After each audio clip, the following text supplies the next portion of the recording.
Izprotiet, cik liela ir Dieva mīlestība pret mums.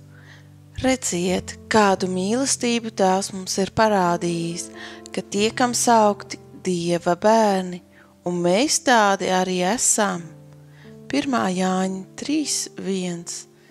Ja tu patiešām saprastu Dieva mīlestības dziļumu pret sevi, tu beigtu sevi noniecināt un tik ļoti paļauties uz citu cilvēku viedokli.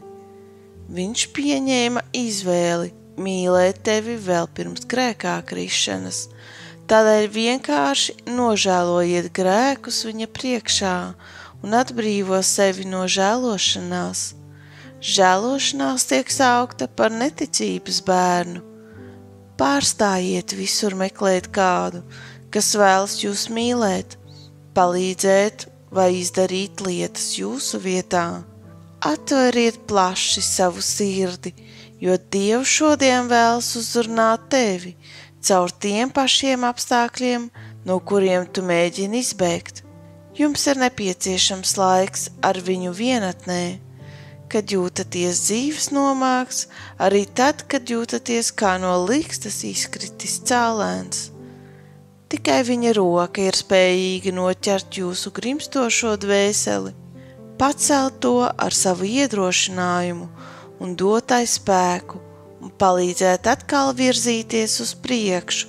Problēma ir tā, ka neviens nekad nav bijis spējīgs mūs mīlēt tādā pašā veidā kā Dievs.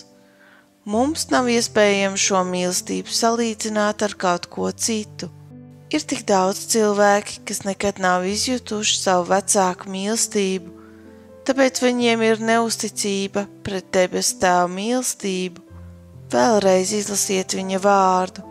Tā ir kā mīlestības vēstule, garš apsolījums no tā, kurš vēlas tikai jūsu labumu.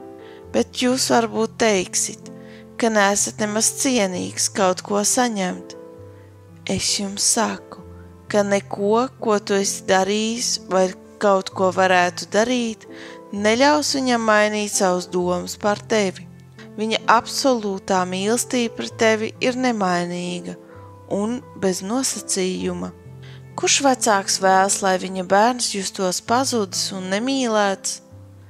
Ja Dievs mūs disciplinē, tas nozīmē, ka viņš vēlas, lai mēs harmoniski attīstītos. Tad tas ir tāpēc, ka viņš mūs pārāk mīl, pat ja mēs viņu sāpinām. Šai pārliecībai vajadzētu likt mums vēlēties labot savus kļūdas, lai izpatiktu viņam. Nāciet un piedzīvojiet viņa mīlestību šodien, kā to darījāt savā pirmajā atgriešanās dienā. Zem video tu atradīsi mīlestības vēstuli, kas ir rakstīta tieši priekš tevis. Esi svētīts!